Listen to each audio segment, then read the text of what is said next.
Hey, welcome back to another video of how to use basics. In this video, we are going to learn how to connect Unstoppable crypto wallet with other wallets. To connect your Unstoppable crypto wallet with other wallets, you typically need to import or export private keys, which is also known as seed phrase. Here's how you can do it. To import a wallet into Unstoppable crypto wallet, open the application on a device and log in using your credential. After that, go to the settings button, which is at the bottom right corner of your screen. Now you can see manage wallet option there. Click on it. After that, click on import wallet button. Here, click on from recovery phrase button.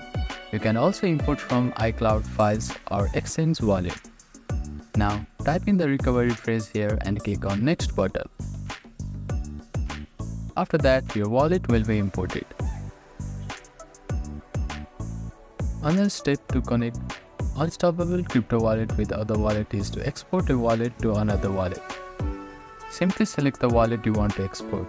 Here, click on the wallet and click on the three dots which is at the right side of the wallet. After that, you can see recovery phrase option. Click on it and then enter your passcode. Now click on copy button and copy the wallet and import it just like before in other wallets. You can also connect with hardware wallets. To connect a hardware wallet, open the Unstoppable crypto wallet and you will see import wallet button there. Here, click on from exchange wallet button.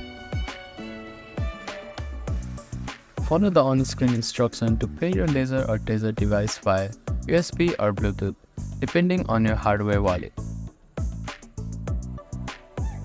If you are managing multiple wallets inside Unstoppable crypto wallet, go to the Manage Wallet option and then click on New Wallet. You can switch between wallets using the Wallet Management menu. By following these steps, you can easily connect and manage multiple wallets or integrate hardware wallet with Unstoppable crypto wallet. Thank you for watching this video. Please do not forget to like, share and subscribe to our channel and comment down if you have any queries.